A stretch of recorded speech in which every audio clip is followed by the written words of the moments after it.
नमस्कार विद्यार्थी मित्रांनो. एम-पी-एस-सी 24/7 या तुमच्या यूट्यूब चॅनलमध्ये तुमच्या सर्वांचं स्वागत आहोत. विद्यार्थी मित्रांनो, आत्ताच राज्यसेवाची प्रिलिम एक्झाम झालेली आहे 9 नोव्हेंबरला. ओके. सो पुढे 1-2 आपल्या मार्चमध्ये काय होणार आहे, याची मेन्स होणार आहे आणि पहिल्यांदा डिस्क्रिप्टिव्ह पॅटर्न होणार आहे. सो ह्या एक्झामच्या एक म्हणतो ना, GS2मध्ये एक महत्त्वाचा टॉपिक सध्या करंटमध्ये आजची जी न्यूज आहे त्याच्यावर विचारला जाऊ शकतो, की आपल्याकडे 3 महत्त्वाचे उच्च शिक्षणासाठी काय आहेत. एक महत्त्वाचे काय आहेत संस्था आहेत कोणकोणत्या? UGC इथे बघा. इथे इथे म्हटलं UGC आहे.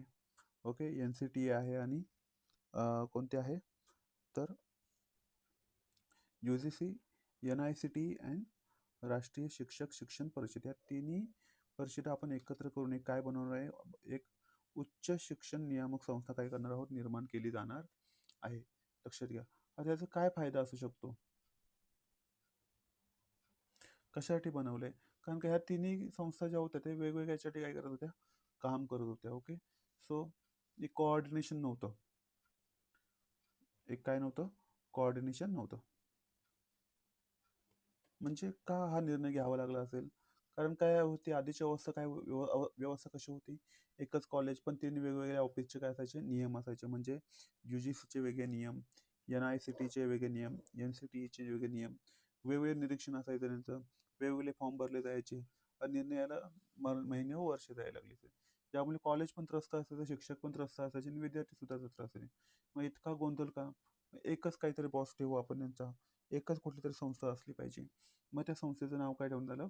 Higher education commission of India. So हे एक ऑर्गनायझेशन बनवण्याची काय आहे, केंद्र सरकारचा काय आहे, महत्त्वाचा काय आहे, निर्णय आहे. आता काय म्हणतोय बघा, आता शिक्षण हा विषय तर समवर्ती सूचीमध्ये येतो. कोणत्या सूचीमध्ये येतो? समवर्ती सूचीमध्ये. ओके. मग आपल्याकडे असं आहे की केंद्र सरकार आणि राज्य सरकार सुद्धा या विषयावर काय करू शकतात? कायदे करू शकतात. ओके. सो केंद्र सरकारने हा निर्णय घेतलेला आहे. काय म्हटलंय? काय आहे त्याचं नाव? या ऑर्गनायझेशनचं नाव बघा इथे. Higher education commission of India. उच्च शिक्षण नियामक संस्था तयार करणार आहे. आणि ही पूर्ण अम्ब्रेला सारखी असणार आहे, की सर्व कॉलेजेसला वगैरे ते काय करेल, एकाच ठिकाणी केले. वेगवेगळ्या शाळा, वेगवेगळी कॉलेज, पण शिक्षण अधिकारी काय असेल? एकच असेल. कसं काम करेल बघा. आता ह्याचे 4 भागात काम करणार आहे. हे काय किती भागामध्ये काम करणार आहे? 4 भागामध्ये काम करणार आहे. एक मानदंड ठरवणे, मान्यता देणे एखाद्या कॉलेजला, गुणवत्ता तपासणी करणे, ग्रेड देणे आणि तक्रार निवारण करणे. म्हणजे मानदंड ठरवणे म्हणजे काय? अभ्यासक्रम कसा असावा, शिक्षकांची पात्रता किती असावी, व त्यांची परीक्षा पद्धत कशी असावी. मान्यता द्यायचं म्हणजे कसं? कॉलेजला मान्यता द्यायची, शिक्षक आहेत का, सुविधा आहेत का, शिक्षण खरंच योग्य चाललंय का, फक्त नावापुरतं कॉलेज तर नाही आहे ना. तक्रार म्हणजे अशा तक्रार, विद्यार्थ्यांची काही तक्रार असेल, संस्थांची काही जबाबदारी असेल, तर त्यासाठी एकच संस्था असेल. तिचं नाव काय असेल? उच्च शिक्षण नियामक संस्था ही तयार केली जाणार आहे. लक्षात घ्या. म्हणजे काय, एक प्रकारचं नियंत्रण करण्यासाठी आपण काय करतोय, केंद्र सरकार काय करते, प्रयत्न करतोय. आता याचा काय फायदा होऊ शकतो? चांगल्या दर्जाचं शिक्षण होऊ शकतं. काय भेटू शकतं मुलांना? एक चांगल्या प्रकारचं काय भेटू शकतो? शिक्षण भेटू शकतं. ओके. पाचव्या कॉलेजवर कारवाई केली जाऊ शकते. डिग्रीची राष्ट्रीय पातळीवर काय केली जाते? किंमत केली जाईल. स्किल ज्ञान यावर काय दिलं जाईल? भर दिला जाईल. सो प्रॉब्लेम काय समजला असेल? कारण का एकच कॉलेज असायचं, पण 3 वेगवेगळ्या संस्था काय करत होत्या त्यावेळी? काम करत होत्या. ओके. सो बघा इथे कोणत्या आहेत त्या? UGC होती, AICTE आहे, सध्या NCT आहे. या तिघांना आपण मर्ज करून एक काय बनवणार? आपण एक सिंगल बॉडी बनवणार आहोत. ओके. त्या सिंगल बॉडीचं काय नाव असणार आहे? Higher education commission of India. एक मोठी संस्था आपण तयार करतोय. ओके. हे केंद्र सरकारचं काय आहे? निर्णय. काय उद्देश आहे बघा याचा? नियम सोपे व एकसमान करणे, कॉलेज विद्यापीठांचा गोंधळ कमी करणे, शिक्षणाची गुणवत्ता वाढवणे, मंजुरीची प्रक्रिया जलद करणे, भ्रष्टाचार, लालफिरशाही काय करणे, कमी. कारण का 3 संस्था पहिले काय करत होत्या? काम करत होत्या एकाच याच्यासाठी. आता ह्याच्या आपण एकच काय करतोय? ऑर्गनायझेशन काय करतोय? तयार करतोय.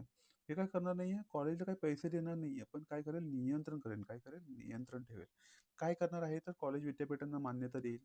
अभ्यासक्रम, शिक्षण परीक्षा यांचे मानदंड ठरवेल. काय परीक्षा असली पाहिजे, कशी परीक्षा असली पाहिजे, कोणत्या शिक्षकांची पात्रता काय असली पाहिजे, कोणत्या म्हणतात ना कोर्सेससाठी कोणता अभ्यासक्रम असला पाहिजे. हे ठरवण्याचं काम एकाच याच्याकडे असेल, हायर एज्युकेशन कमिशनकडे असेल. उच्च शिक्षणावर नियंत्रण व देखरेख ठेवणं सुद्धा काम काय असेल, याचं असेल. म्हणून उच्च शिक्षणासाठी एकच नियामक संस्था स्थापन करण्यामागे कारण स्पष्ट करा या निर्णयाचे. आता इथे मेन्सला क्वेश्चन विचारला जाऊ शकतो बघा, महत्वाचं आहे. GS2 मध्ये क्वेश्चन विचारला जाईल. काय क्वेश्चन विचारला जाईल की उच्च शिक्षणासाठी एक नियामक संस्था स्थापन करण्यामागील कारणे स्पष्ट करा. या निर्णयाचे संभाव्य फायदे आणि आव्हाने काय असू शकतात. ओके.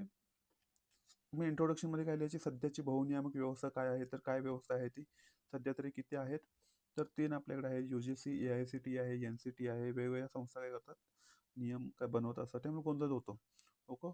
ओके. सो इंट्रोडक्शनमध्ये तुम्ही हे लिहू शकता, या 3 बॉडींची नावं लिहू शकता. आता काय कारणं होती त्याची, तर एकच कॉलेज असायचं, 3 वेगवेगळ्या ऑफिसचे काय असायचे, नियम असायचे, वेगवेगळे निरीक्षण असायचं, वेगवेगळे फॉर्म भरले जायचे आणि निर्णय घ्यायला काय लागायचे, महिने ते वर्ष लागले जायचे. त्यामुळे कॉलेज पण त्रस्त होतं, शिक्षक पण त्रस्त होते, विद्यार्थी पण त्रस्त होते. म्हणजे एवढा गोंधळ चाललेला होता. सो त्यासाठी हे कमी करण्यासाठी आपण एकच काय करतोय, ऑर्गनायझेशन तयार करतोय. मग त्या ऑर्गनायझेशनचे फायदे काय असतील, ते एकच मानदंड ठरवेल, मान्यता देईल, कॉलेजला मान्यता देईल, गुणवत्ता तपासेल, एकच संस्था करेल. ओके. तक्रारीचं काय करेल, निवारण करेल. ओके. पैसे देणार नाही, पण काय करेल, त्याच्यावर नियंत्रण ठेवेल. म्हणजे पैसे कोण देईल, अनुदान कोण देईल, सरकार देईल. आणि नियम बनवण्याचं काम कोणाकडे असेल, या उच्च शिक्षणाकडे, उच्च शिक्षण नियामक संस्थाकडे असणार आहे. म्हणजे नियम करण्याचं काम कोणाचं असेल, या संस्थेचं असेल. आणि अनुदान कोण देईल त्यांना, तर सरकार देईल. लक्षात ठेवा. सो त्रास कमी होणार आहे, काय होणार आहे, गोंधळ कमी होणार आहे. सो याचा फायदा आहे. सो चॅलेंजेस काय असू शकतात, तर याच्यावर क्वेश्चन विचारला जाऊ शकतो. ओके. आणि वे फॉरवर्ड कशा पद्धतीने तुम्ही काय करू शकता, त्याचे फायदे होऊ शकतात. बघा काय होऊ शकतं, वे फॉरवर्डमध्ये काय होऊ शकतं, उच्च शिक्षणात एक समान नियम येईल, गुणवत्ता येईल आणि पारदर्शकता आणणे, हा काय आहे, या संस्था आणण्याचा, स्थापन करण्याचा काय आहे, महत्त्वाचा काय आहे, उद्देश आहे. एकच नियामक संस्था असेल, 3 दोन्ही संस्थानांचं काय केलं जाईल, विलिनीकरण जाईल. गुणवत्ता आणि सोप्या प्रक्रिया होईल. अनुदान देणार नाही, पण अंमलबजावणी महत्त्वाची आहे, लक्षात घ्या. सो हे महत्त्वाचे काय आहेत, पॉईंट आहेत. तुम्हाला येणाऱ्या एक्झामला अमका त्याच्यावर काय विचारला जाऊ शकतो, क्वेश्चन विचारला जाऊ शकतो. ओके. सो काय काय लक्षात ठेवा तुम्ही, अशा टाईपचा क्वेश्चन विचारलं. महत्त्वाची आहे ही PDF.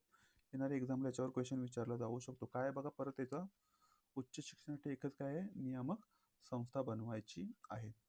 ओके. कारणं समजली असतील तुम्हाला, गोंधळ कमी करायचा आहे, विलंब कमी करायचा आहे, एकसमानता आणायची आहे, पारदर्शकता नियमनाची गरज आहे, हा उद्देश होता याचा. ओके. फायदे काय होऊ शकतात, एकच नियम आणि मानदंड लागू शकतो, सोप्या आणि जलद प्रक्रिया होऊ शकतात, अधिक प्रभावी देखरेख ठेवता येईल, हितसंबंधाचा संघर्ष कमी होईल, विश्वसनीय आणि दर्जेचं शिक्षण भेटायला काय होईल, बेनिफिट फायदा होईल.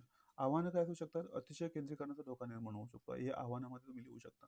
केंद्रीकरण जास्त होईल, म्हणजे केंद्राचं जास्त काय असेल, इथे हस्तक्षेप असेल, स्वायत्त कमी होण्याची काय असेल, शक्यता असेल. आणि कागदापुरतच राहण्याचा काय असू शकतो, अंमलबजावणी कमकुवत असल्यास सुधारणा फक्त काय राहू शकतात, म्हणजे ना एक कागदापुरताच काय करू शकतात, राहू शकतात. पण इथे काय गरज आहे, काय कशासाठी, म्हणजे म्हणतो ना, वे फॉरवर्डमध्ये काय लिहू शकता तुम्ही, पारदर्शक कार्यपद्धती, स्वायत्तेचा सन्मान झाला पाहिजे आणि प्रभावी अंमलबजावणी यावर अवलंबून असेल. ओके. लक्षात ठेवा. सो एक चांगला निर्णय आहे. ओके. आणि याचा फायदा नक्की होऊ शकतो, जर व्यवस्थित काय केलं, हे इम्प्लिमेंट केलं. सो इथे थांबूया. येणाऱ्या एक्झामला याच्यावर क्वेश्चन विचारू शकतो, GS2 मध्ये. यासाठी आपण हे न्यूज आजची काय केली, आपण डिस्कस केली. धन्यवाद मित्रांनो. व्हिडिओला शेअर करा, लाईक करा आणि सबस्क्राईब करा. थँक्यू.